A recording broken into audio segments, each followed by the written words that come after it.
Mr. Dolcefino, who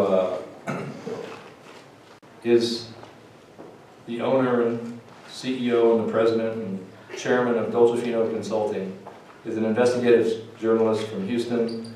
He's had over 26 years of investigative journaling, worked his way up through the business from what I can see and read, has focused on exposing corruption throughout many fields. I would like all of you to welcome him. Thank you. How's everybody hiding in the back of the place? They asked me if I had, come up here, it's okay. They asked me if I had a PowerPoint, and I said I've been sued about 100 times, and often PowerPoints are part of my problem. The other problem is that I say things that people don't like. So let me preface this. I don't know who you folks are. I don't know who's in the room. I sort of say what I think, and if it offends, then I sort of maybe apologize in advance and maybe not, depending on who you are. Okay? So I hope that covers that part of it. So let me tell you real quickly a little bit about my company. And I'm saying it for an advertisement, I'm just saying it for context so you'll understand. I was an investigative reporter for ABC for about 27 years, ran the undercover unit at Channel 13 in Houston. We were public corruption guys. I quite honestly got tired of fighting with the lawyers over things we couldn't say or do because they were afraid. And it's never been a big thing for me. I'm from Brooklyn. I've lived in Texas for 40-something years, but I've never been particularly impressed with good old boy stuff or redneck politics or any of that kind of stuff. So I just not a big scaredy cat when it comes to that stuff. I decided first to form a company that could help, people could hire us to help do investigative stuff for the media because they're so busy that they couldn't actually do that kind of work anymore, and we could do the sort of work and bring it to them. As it's evolved, because the local media is pretty much gone, even in the big cities, and certainly the investigative part of it, we sort of have moved much more into creating our own content. So if you go on Facebook, you'll see us, Dolcefino Consulting. If you go on our website, it's dolcefino.com. And the major difference is I am in charge of my company, and I'm not a big scaredy guy, okay? So about a year and a half ago, and again, this is more for context. About a year and a half ago, someone who went through a pretty high-profile divorce, about a $19 million divorce, called us, and his divorce was pretty much over, and said, you know what, the lawyers have fee-churned me to death. I think his legal bills were like $9 million. He had paid most of his and his wife's. He said, you know, that they drag this thing out for years. They create more conflicts. They create more issues. They bring in more lawyers to the party. There's experts. There's evaluators. There's advocates. There's everybody's mama's cousin's brother, most of whom give money to the judge. And I'm just sick of it. And he hired us to help expose it. Interestingly, and this is kind of the way I prefer it, my company doesn't let anyone control anything I do editorially. What I do editorially is what I do editorially. Then they can hire us to investigate something, and I've got to be on the right side of the fight, or at least in a fight that's not too gray. I don't work for crooks, in other words, okay? So you understand my sort of mindset. We quickly got into a number of issues involving the lawyers and their bills. My firm has been auditing legal bills for a very long time. Because one of the things you notice when you compare legal bills and you have lawyer bills from both sides is that lawyer A bills for a 3-hour meeting with lawyer B, and then you look at lawyer B's bills and they don't bill for that same meeting, which means either lawyer B forgot, which is unlikely with lawyers, right? Because they account for their time. Or lawyer A may be scamming. And so we have created a significant database involving some lawyers in Houston about that. We also quickly focused on a judge named James Lombardino. And this wasn't even the judge in my client's case, to be honest with you. I dealt with some of that stuff. The judge in his case had appointed a receiver who happened to also have been his personal lawyer in another case. And, you know, conflicts are a wonderful thing. We all have conflicts in our lives, right? We all have friends, we have kinfolk, we have the people we paid along the years, whatever. But disclosure is a very alleviating thing, right? You gotta disclose this stuff. So as we started investigating James Lombardino and his relationship to a lawyer named Bobby Newman and a lawyer named Joey Delicato, one of the things we learned is that they had been lawyers for his son in his own divorce case. Now, the son couldn't afford $600 an hour lawyers, right? And so they did tens of thousands of dollars in legal work and never got paid, right? Now, a cynical guy, and I'm not that cynical, but a cynical guy would suggest that they did all this free legal work because they were essentially providing a gift to a public servant. If the DA's office in Houston got off their butt, or if the FBI actually paid attention, they would want to look further into that, I think.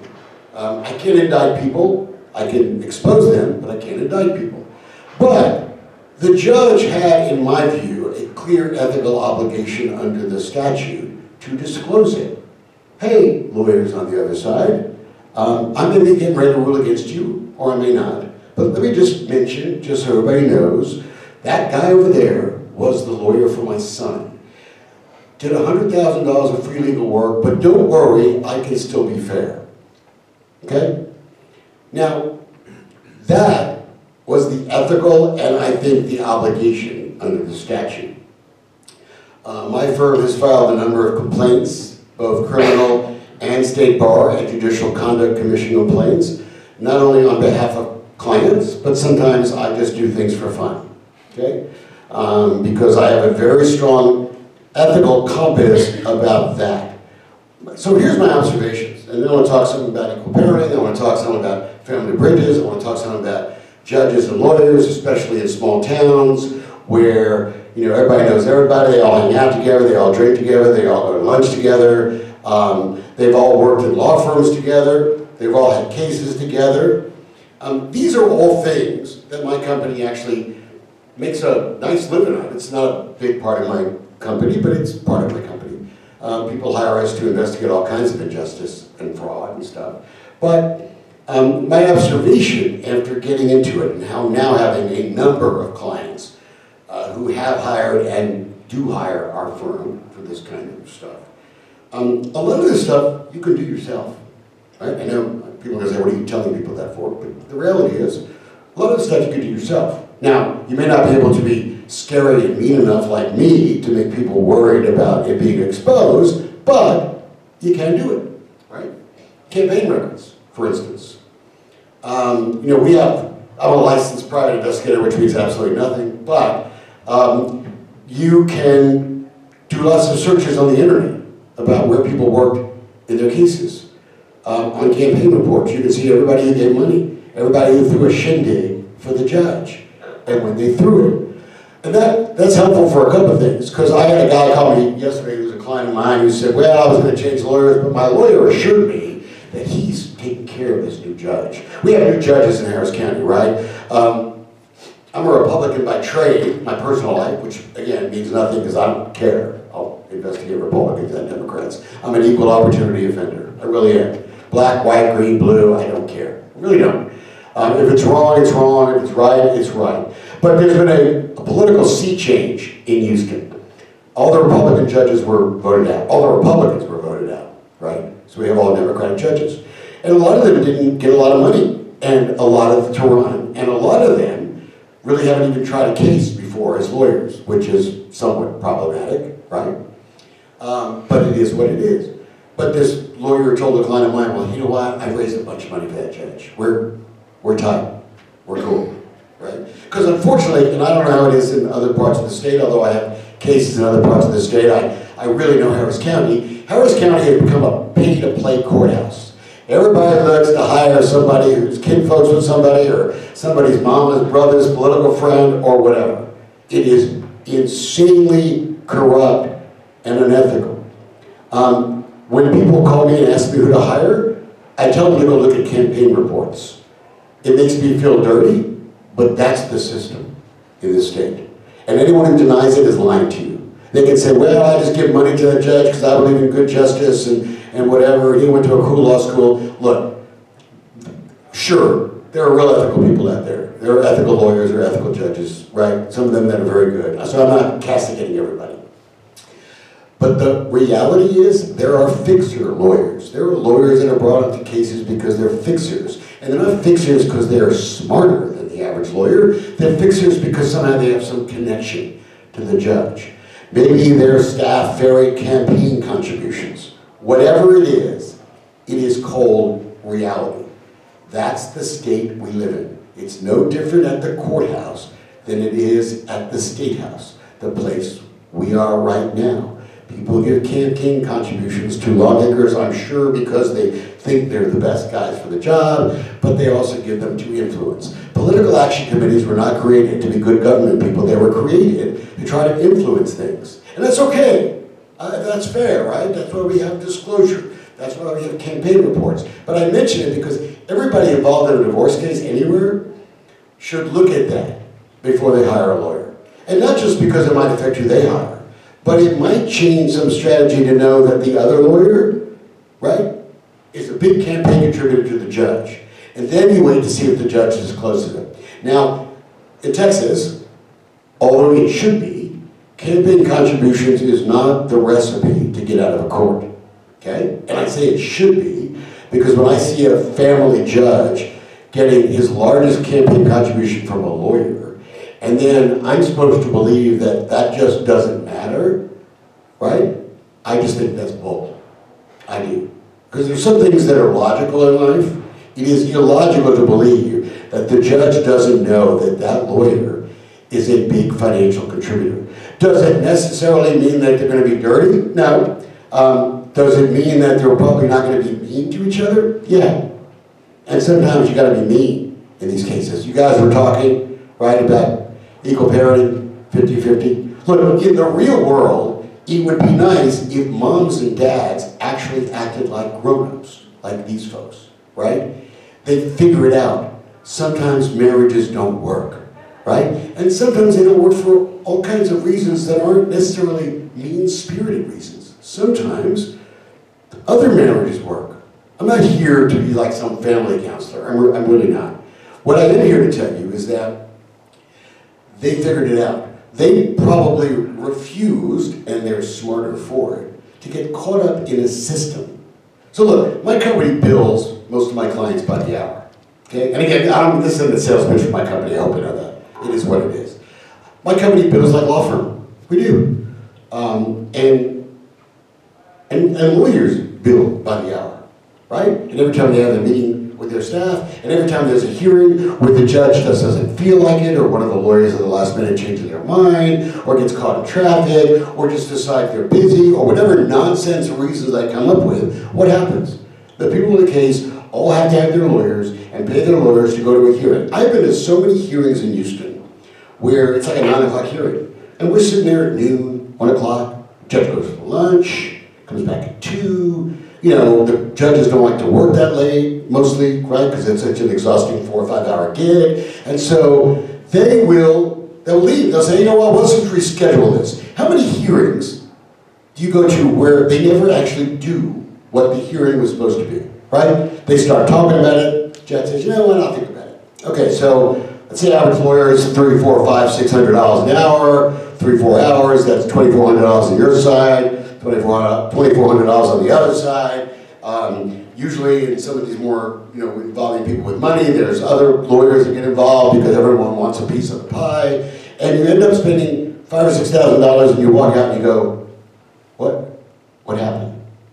Right? That's ridiculous. These are people's lives. Again, if mommy and daddy were grown-ups and figured it out, we wouldn't need this cottage industry that has grown up around this stuff. I think it's so sad. And then people get caught up in the system, especially if they have a vindictive spouse, right?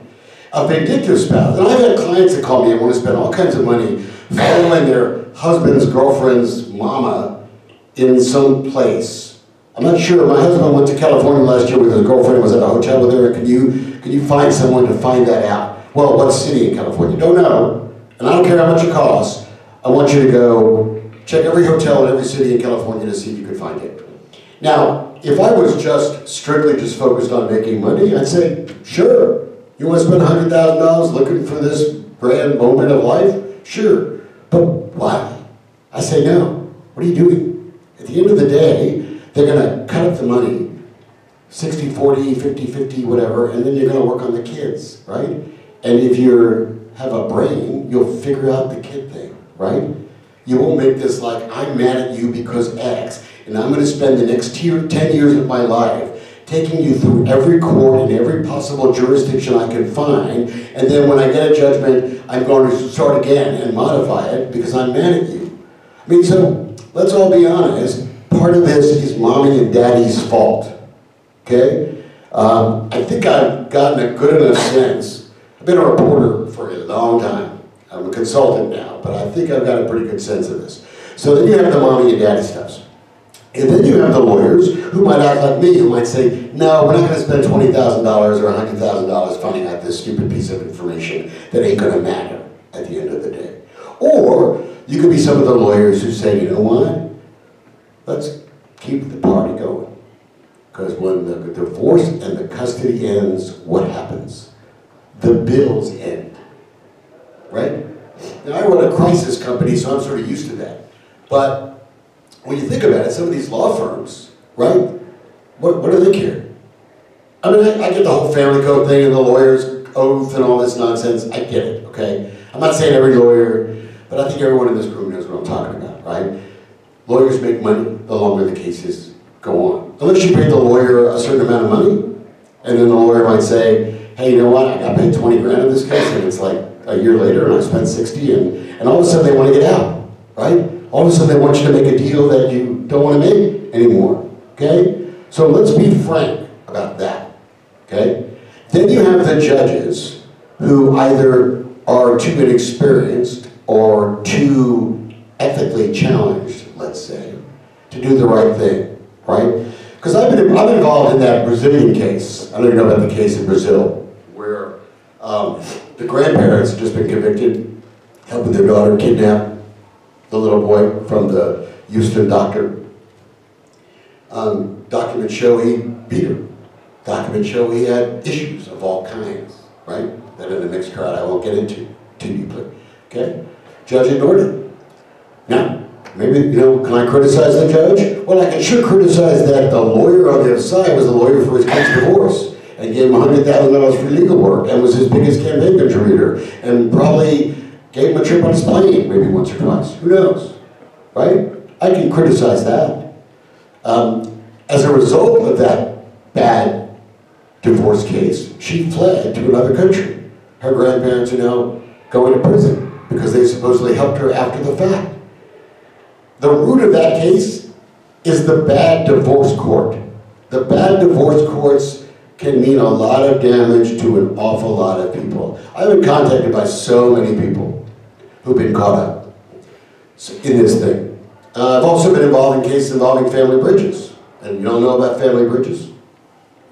Look it up on the internet. Family bridges is a workshop where essentially they believe one parent is alienating the kids, right? So the solution, some brainchild solution, is to take the kids away from that parent and never let them see them for months and months and months and give them to the other parent. Under the theory that these people, whoever the heck they are, right, can make the kid like the other parent. And again, I'm not a psychologist, trust me, I'm not a psychologist, I'm a therapist, I'm just like a TV dude, okay?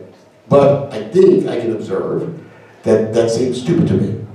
But okay, let's say a judge wants to do that. You know, we're not allowed to find out who these people are.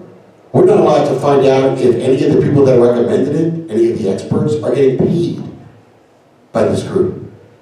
And if you look online at Family Bridges, you will see all over the country there's stories coming out about kids who've been through the program, now old enough to talk, who are saying, they're going to engineer me to like someone I don't like, right? They're all horrible stories.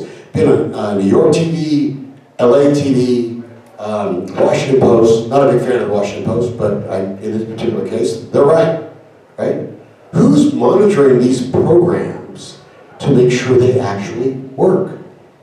Now, I am not a big government guy, Okay, I will preface that. I spent most of my career exposing crooked politicians, wasting tax money. So everything I'm going to say now, and then you're going to ask me questions. Everything I'm going to say now relates to why it's time for the legislature to get off their butt and do something. Okay? Because in my view, globally, the courts are making this worse. They are. They're delaying and overcomplicating.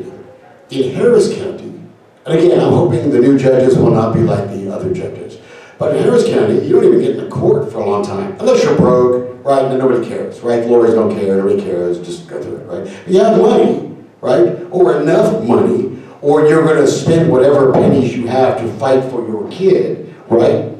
Now you got some people interested, right? And the process is going to start. The notion that we should be dragging these cases out. I have on more than one video, and I invite y'all to see these videos because I think they're pretty good work.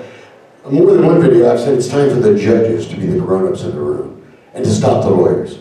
No, we're not spending $100,000, and no, we're not delaying any longer, and no, these people pay good money to have your butt here, and we're going to deal with the issues today. We're not going to do one and then get tired and say, well, let's do the other one in another month so people can churn some more legal fees out of this case. We're not going to do that. In the perfect world, that would happen. And while there are some judges who I think will do that, unfortunately, I think it's time, and I know this is a shocking assertion, for the legislature to be the grown-ups in the room. And I want to talk about a couple of issues. One is associate judges. You know, along the way, I've been investigating a number of cases, and in Houston, at least, the associate judges who are appointed by the judge, not elected by anybody, they've got no financial disclosure, you don't know who they owe money to or nothing, right?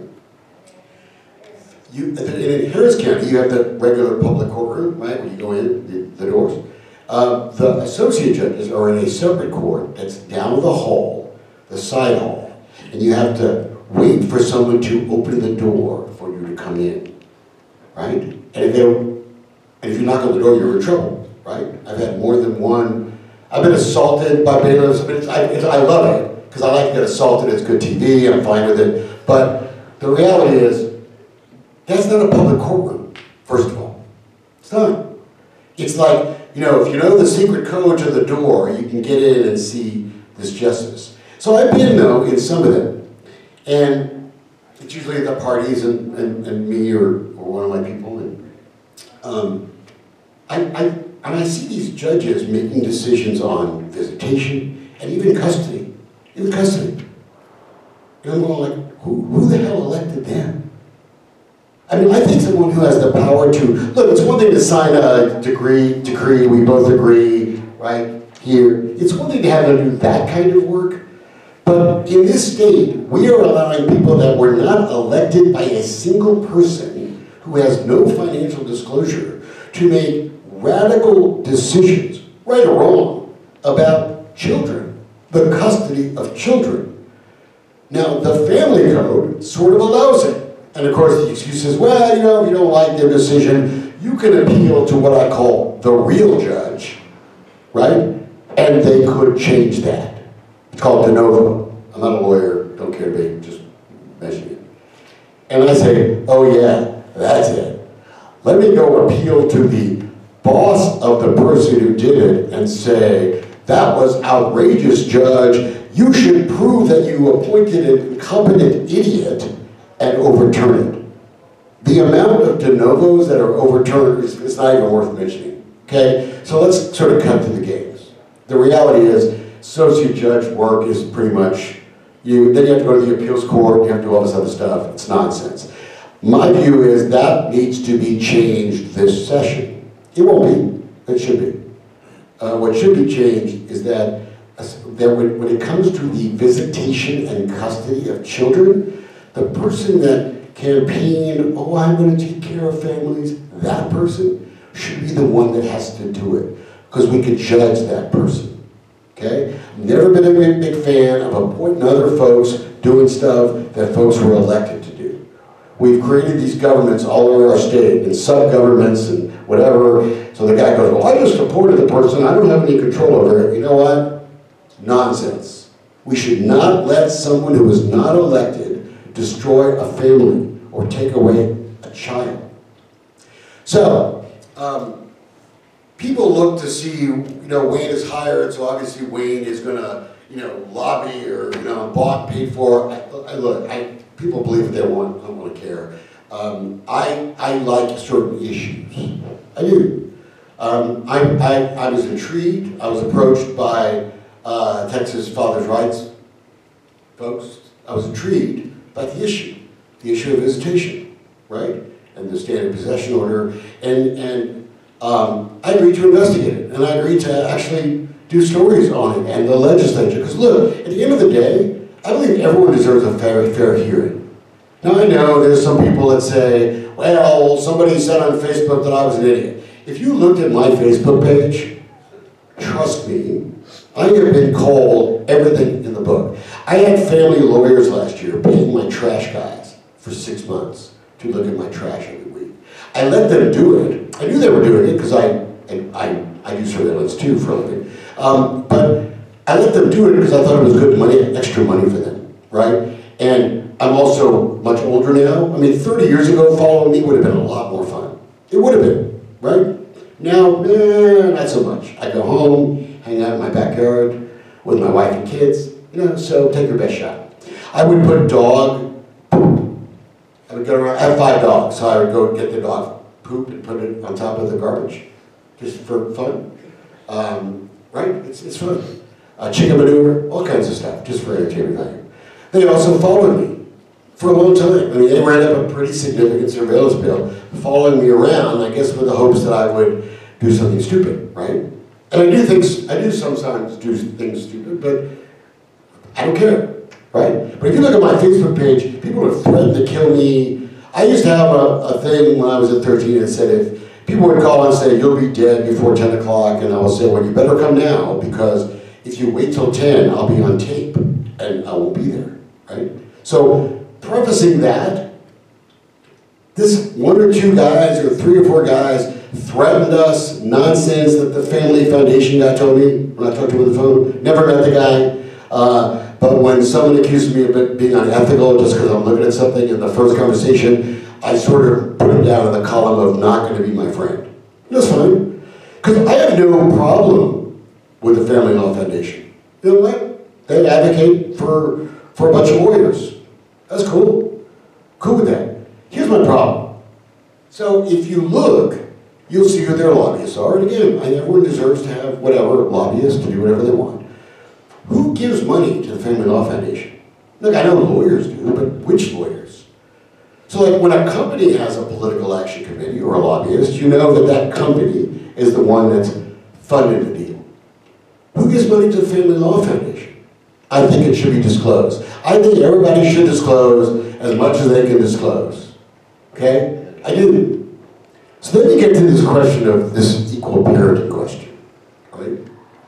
And I was actually looking at the Family Law Foundation video yesterday because I was intrigued by the difference of opinion as to what, how we do math on visitation stuff, right?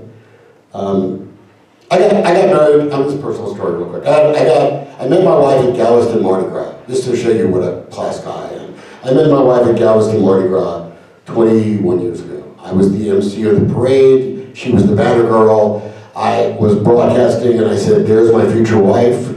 And I was just sort of kidding, really, right? We got together, we made a Mardi Gras baby, and the rest is history. True story. I'm an open book, okay? Been married 21 years. That doesn't make me special or anything. It just is what it is.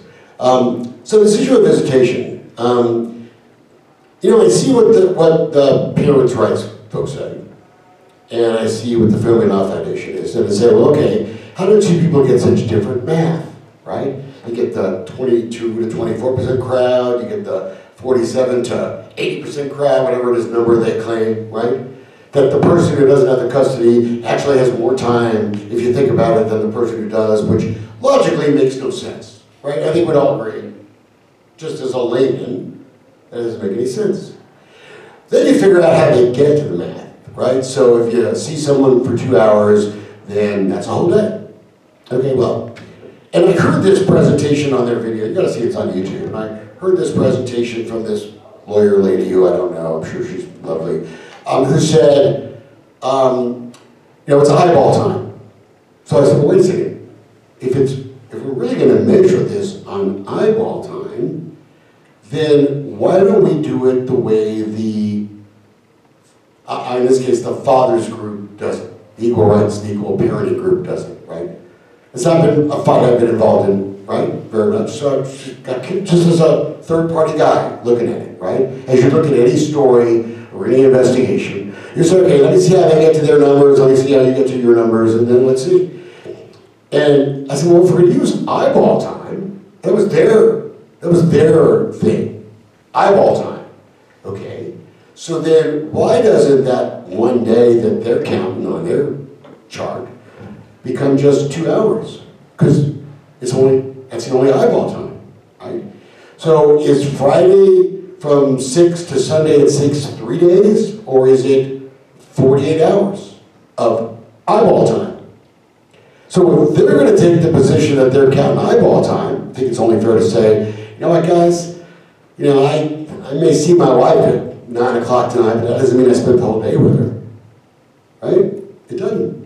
It means I worked all day. I came to Austin, spoke to some cool people hanging out in the Capitol, right? And I did a bunch of stuff. And so I can't say I spent the whole day with my wife. I may spend a few hours with her tonight. I like rum. I had a car accident. Look me up on the internet. I had a bad head-on car accident 2 years ago. I was driving to San Angelo, some guy passed an 18-wheeler, hit me going 75, and I had a head injury and a foot damage. And I didn't like rum before. This is a very important story. I didn't like rum. I liked vodka before my accident. Since my accident, love rum. So I don't know why I threw that in there, but I'm just trying to entertain you, right? Because this is serious stuff, and I know it is, and I'm not downplaying it. But so I look at these numbers and I say, okay, so the Family Law Foundation has testified to the legislature. Last year, they convinced my friend Harold News from Houston, who I talked to this week, that they don't even the bill that affects thousands and tens of thousands of people shouldn't be heard because some yahoo on Facebook or the internet threatened somebody. Maybe 3 people. Maybe somebody called, right? There are some real passions, and rightfully so. I mean, my kids are sacred to me, right? My son is a rabble-rouser like me. I'm proud of him, love my daughter. I mean, you mess with my kids, all of us, right? You mess with our kids, we're in a big, nasty fight. So who is surprised that there is lots of passion? And some people, like me, are calm and cool and collected, and some people aren't, right? So let's cut through the nonsense. It's a passionate thing. Sure, and some people say some stupid stuff, yeah, but you're going to get a legislature in a state, any state, to simply deny the right to have a fair, equal hearing so everybody has to vote in the committee, right? So everyone knows where everybody stands on these issues, and we're not going to do it because of a couple of people who said some stupid stuff. Because that's pretty much what I've heard. Now, I call the Family Law Foundation people to say, hey, look, these people have hired me to investigate this, and they don't tell me what to write, and I want to hear what you have to say. And he sort of ran into this thing about how unethical I was, to take money to write whatever. And so, like, here's my rule about that. When someone is a jerk to me, I'm a golden rule guy. You know the golden rule? I will do unto others as they do unto me. So now, the Family Law Foundation people who could have just said, hey, here's why we can prove what we say is true, and we represent a bunch of family lawyers that don't care about money, just care about the kids and the mommies and the daddies, right? As difficult and challenging as that might have been to accept. I would have interviewed them, would have put them on.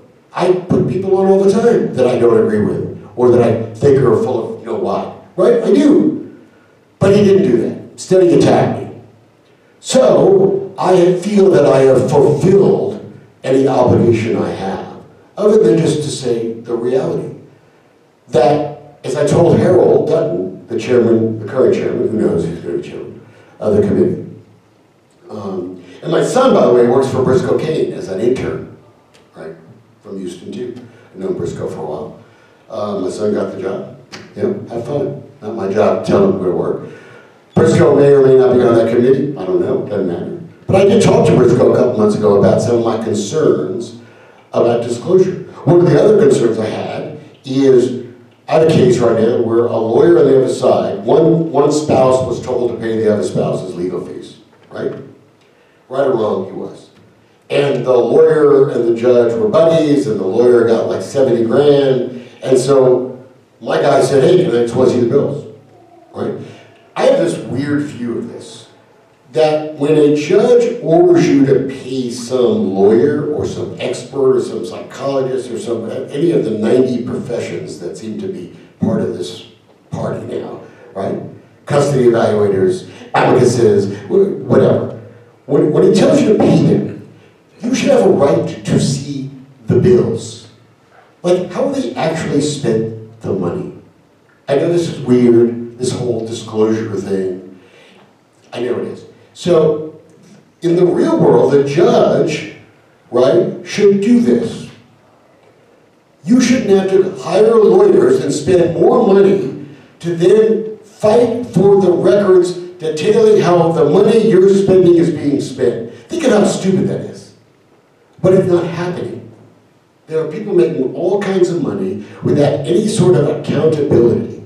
And if you ever work with my company, we send bills that not only say what days we work, but what time we work. I want people to know that I spend from 3 to 3:15, or from 1 to 2 here. I want people to know that. And nobody's paying me to be here today. I do have some clients who agreed to help me pay for my travel, but nobody's, so you know, not that it matters. Nobody's paying me to be here. Because I'm not gonna be a shill for anyone. These are observations that I have made as a guy who now has investigated dozens of these cases. And not just in this state, in others too. In these small towns, I would suggest not hiring a lawyer from the small town. Because if the other side has a lawyer who hangs out with the judge and they go to the rodeo together or whatever nonsense they do, you should get someone who's not part of the party, okay? Or you should hire the person who you know is in the party. Again, I didn't create the system. This stuff needs to be fixed. We should have fair and complete hearings on this question of equal parenting. We should. Now, I know the Family Law Foundation, because I've seen the thing, says, well, everyone's just trying to get out of child support. Okay, so how about we take the child support thing out of it?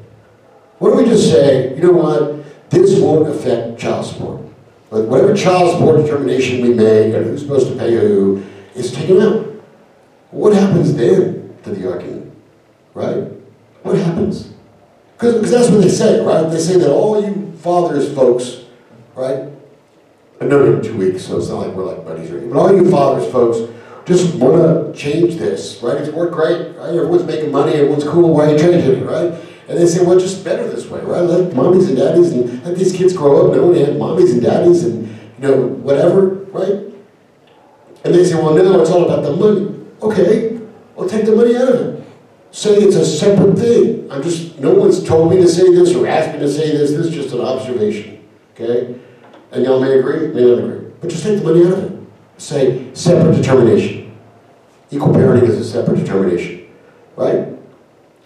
Now, you may not like that, some of y'all. You might say, well, wait a second, no, they shouldn't be paying money if I'm equal parenting. And maybe you shouldn't. Separate question, right? But let's give it a fair hearing. Let's take the associate judges out of it. I think every campaign report from every judge should be posted on the door of the courtroom.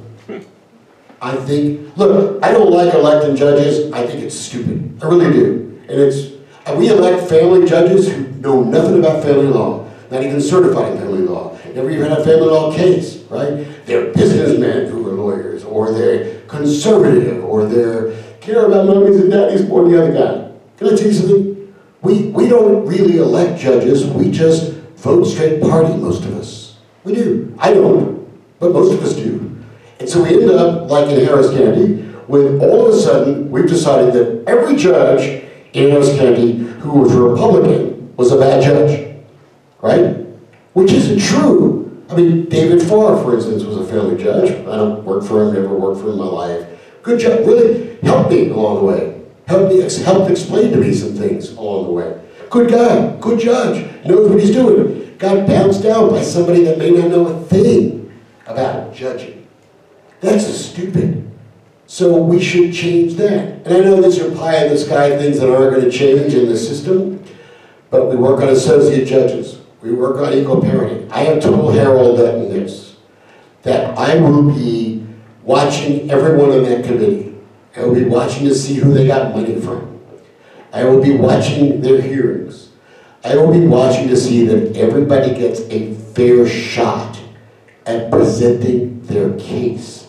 And we will hold people responsible. And it's not just family issues, there's other issues I have up here too. I just think, what's the point of pretending, right? If people file bills, let's have a full hearing before a committee. And sure, it may take a half a day or a day, you know, life's tough, right? Everyone wants to work 3 days and get back to their other lives, right? Let's have a full hearing on it, right? And let's, and whatever group you're with, ask the media to cover it. Hire firms like ours to cover it. It doesn't matter, I don't care. But let's have a full hearing about it, right? And get out of this nonsense of saying, you know, and then you get to the issue of who's buddies with who hangs out with who, and all that's going to come out in the wash, right? I don't have many friends, most people don't like me, but the people that do, sure, I tell people who my friends are, right? It's okay, we all have friends. With that, I'll open it up to questions. I don't know whether or not you have any questions. I've been rambling for a while, but I kind of want everyone to know where I stood. Anybody have any questions? It's going to be easy. Go ahead, dude. So, my case is in Harris County. I have a 3-year-old I hadn't seen in a year and a half, and I'm on the interference of child. I'm with the interference of child custody movement. Yeah, I meant to mention it, but go ahead. And so we've been trying to get. I know you know Sylvester Turner. I know we're good friends. Yeah, it's like this. And I know that he called this place home for years, you know, and I guess that's my biggest pet peeve in Houston is that we have laws on the books to open up public information, which he legislated, and then he won't open the books. Pretty shocking, isn't it? And then he won't open the book, right? Yeah. So Mike and I have been working, and we got another guy outside Orlando who's been trying to get public information requests from HPD for the visitation violations right. we can't get. Yeah. So I guess my question to you is, well, first of all, I'd like to thank you for taking on this movement for us. This is using your platform. Add it to the list of people who don't like me. It's fine. You know what I mean? But what do you think you could do as far as calling these legislators out or these politicians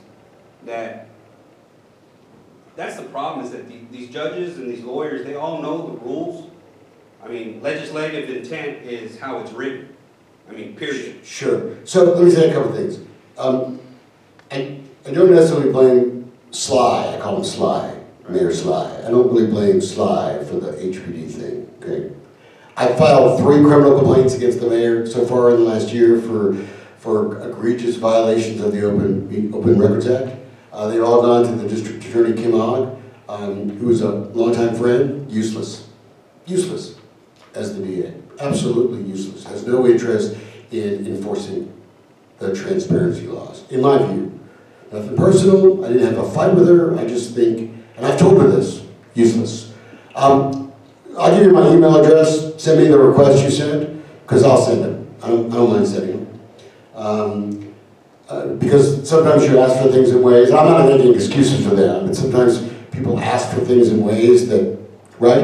And sometimes, because I love filing criminal complaints, I enjoy them, maybe I'll ask for it.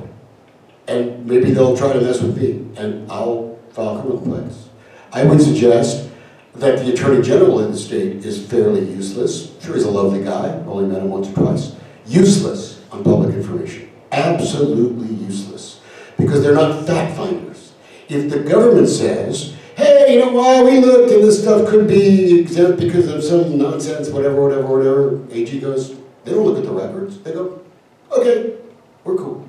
So my company now files lawsuits prior to their rulings. Because, you know, it's sort of like a kid adage, right? If you're going to get the whatever beat out of you anyway, then why not? Throw it up to the court. Maybe you get a new judge that, like I've sued the rodeo. The rodeo sued me in Houston because I guess they think they're so rich and special they don't have to follow charity laws. I've sued them back. Right? They got $250 million, I don't, but I'm okay for a fight, right? So I've sued them back. And everyone's afraid, like, it's the rodeo. Like, well, who cares? You know, as a reporter, I used to investigated a black run charity once, right? Pretty much helped destroy it. And then I investigated the rodeo, and everyone said, how could you investigate the rich white guys, right? I don't play that way. I mean, these laws are meant for a purpose. And so my email is, and anyone can email me anytime, Wayne@Dolcefino.com. I'll spell it later for you if you want anyone. And send me your request. I would recommend, because people don't have a lot of money, send it to me, because I'm intrigued by, I've done a little research. I've had some people send me some research on whether the DAs in various counties are enforcing this as a crime, as they should. Those of you who watch my site know that I'm in a lawsuit with the Friendswood PD right now. I have a client involved in a nasty divorce case. She didn't turn over the kids for whatever reason. Daddy's a cop in Houston, got his cop buddies in Friendswood to go over to the house, handcuff grandpa, and take the kids out of the house, right? Now you might say, well, that's great, right? Because it's my turn and I deserve the kids. So you may be on the other side of that fight. And I wasn't on either side of that fight, but there was no court order. So on what basis did they go into the house? And if they rubbed up grandpa, so I asked to see the body camera video, okay? And they wouldn't give it to me. And so I sued them. Case is gonna be in court next month. So that's why I'm a disclosure guy. Let's see exactly what happened. What was the piece of paper you had before you stormed in someone's house and just went upstairs and grabbed the kids out of bed and took them, right? On the other side of it, I think it's a legitimate question, and one I'm interested in pursuing, about the people that repeatedly, because I have those cases too, where mama or husband just isn't going to play by the rules. And then you got to keep on going back to court, right? You got to spend more money on a lawyer, right? To get an enforcement, and then the judge goes, well, maybe we won't, please behave, and then you got to go back again, right? I'm not sure what the ultimate answer is, because I'm kind of on the fence on this. I'll be honest with you. I'm on the fence about the cops getting in the business, okay, of trying to enforce family court orders. I am, I'll be honest with you. Having said that, I do think, because think about it, that could be abused, right? You're supposed to pick up the kids at 6, kids aren't there at 6, you immediately call the cops, it's 8 o'clock, 9 o'clock for mom goes home, there's an explanation, right? So I try to think this through, and I say, I think there's a difference between, I won't use the word minor disputes, it's not the right word, but the only word I can think of, versus daddy or mommy just ain't ever gonna let you see the kids. I don't care what the court said, right? So I think there's gotta be some mechanism to where if there is more than X amount of complaints, and this may not be what you want to hear, but I'm just being honest with you. If there's more than X amount of complaints, then the department has to go there and say, at least, if you don't, I watch Live PD and I see them do this all the time, you know, right? You watch Live PD and see the cops go on all these domestic things about visitation. So there's got to be a way to fix this, but having said that, I also know from my experience that there are spouses that take advantage, right? So to be fair, that may not be your case, right? You may be totally getting tattooed on your case and wrongfully denied visitation, right? But there are also cases I've heard about where it's just a person being vindictive, right? They just want to cause trouble. We've got to figure out a way to balance the difference, right? I think, between visitation issues and sort of an ongoing course of conduct. Does that make sense at all? Yeah, we met with the District Attorneys Association here at the Capitol early this summer, and we went over that. And the law clearly states retainment as a child. So with retainment, it's not whether you're 5 minutes, 15 minutes late.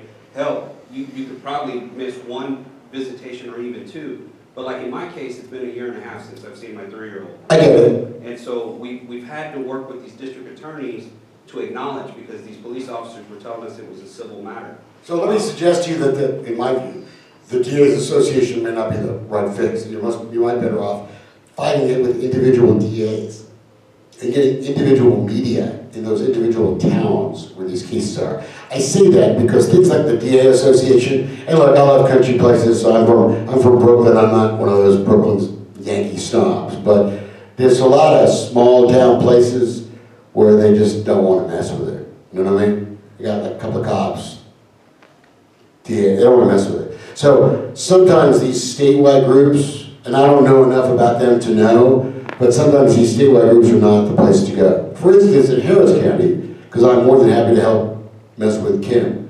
I don't know how many complaints there have been to HPD in the sheriff's office. I'm getting ready to ask. With your help, I'll be glad to ask. All right? Let them tell me to take a hike and see what happens. Okay? Because I think it's a legitimate question, right? It clearly needs to be fixed. There are a lot of laws in the books that nobody enforces. The Public Information Act, the Charity Law, the Open Meetings Act. Nobody really enforces those things, right? People have texted public meetings all the time to each other, right? You ask for those records? Sorry, can't see it. Everything's done by email. And the governor destroys his emails every 7 days. Oh, sorry. Right? Government just vanishes, disappears. That's the way we have it. So I'm not comparing the two. I'm just saying there's a lot of things that are on the books that aren't enforced. And part of what you could do, either on your own or with a group or through us or through somebody else, is to see if you can put a line in the ground and see if you can get somebody to care. Contact the reporters. I know a lot of them, they're good people, but they work for weasels. I get it. But contact them, right? Some of the blogs. Do it yourself. I just have a consulting firm, right? And I post things on the internet. You know, I tell people now that the TV stations, whatever, right? I can get stuff on the internet. I have a company. We post things all the time. You get hits, right? People watch it. So it doesn't really matter how you do it. So that's all part of organization. You should not have to do any of this, right? I don't know what the judge in your case is doing to enforce this. I can talk to you more about it after. We won't have to. Anybody else? Have you ever looked into the State Commission on Judicial Conduct? Lovely people. Useless, but lovely people. Okay, so they are useless then? It's a sham commission, more or less? Well, look, I don't like to... So look, the Judicial Conduct Commission should have taken some of these judges off the bench years ago.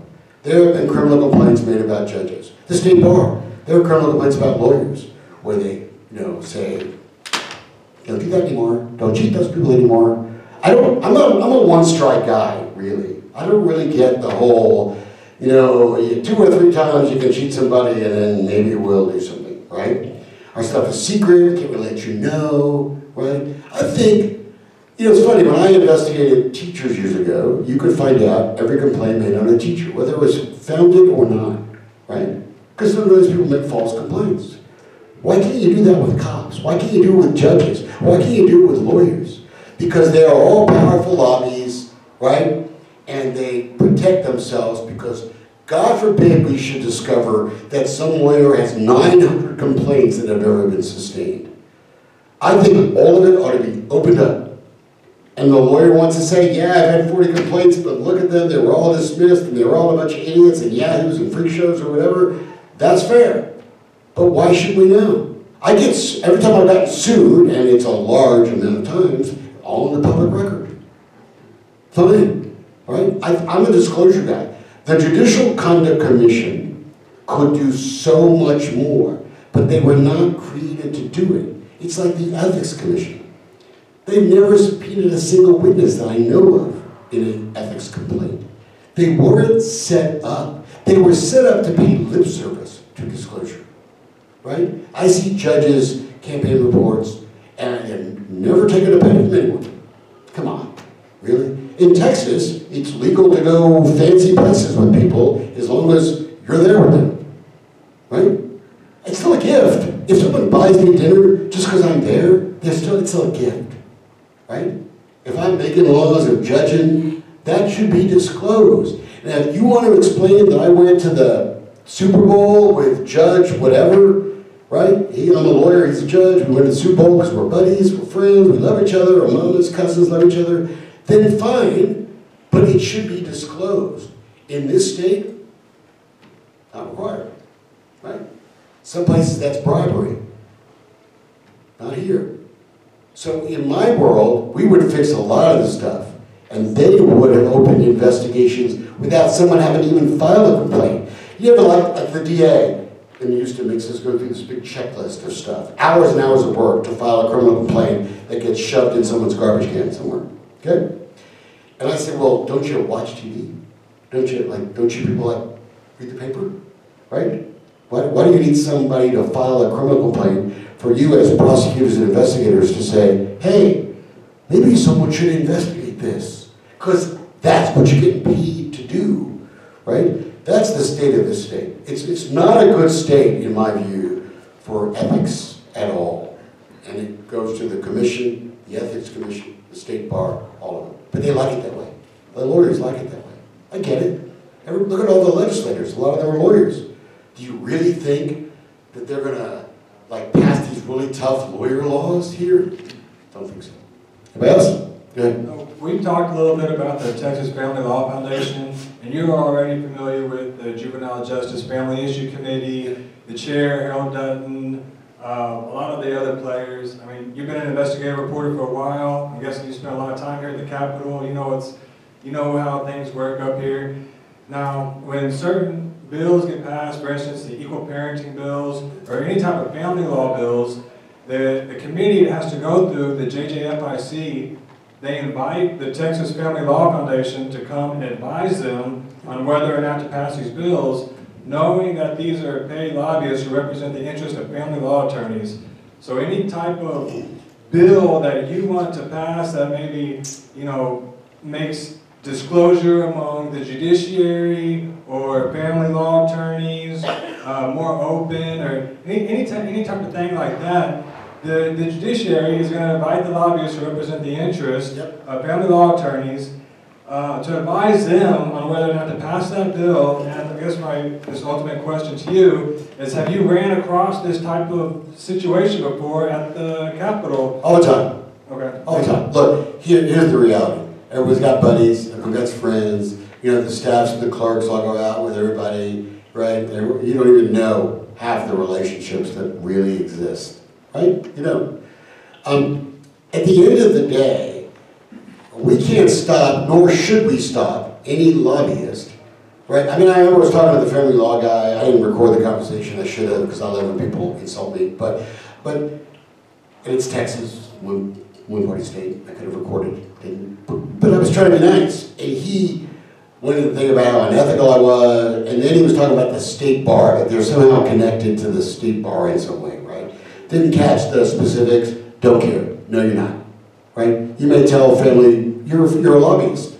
You're a foundation that's paid for by lawyers, and I'm cool with that. Like I said at the beginning, I do not spite the Family Law Foundation or anyone for having lobbyists. Undue influence?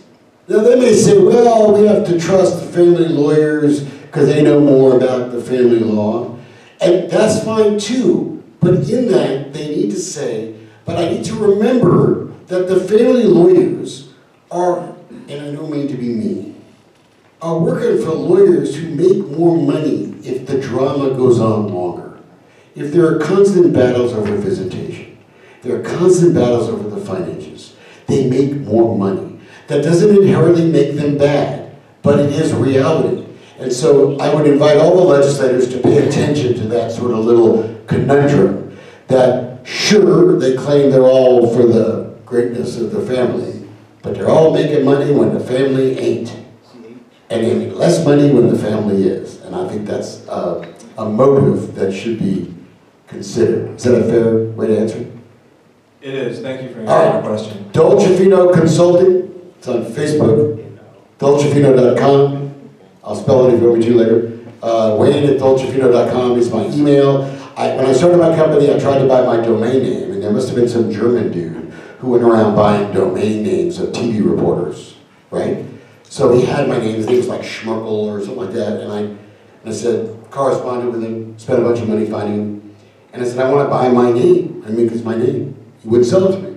So for a year, my company was called Dolcefino Communications. So it was dolcefinocom.com. It's like a stupid name, because I couldn't find my name. So the moral of the story is I finally paid the greedy little guy in Germany, and I got my own domain name. So now you can just go to dolcefino.com and see all our work. Thanks, guys.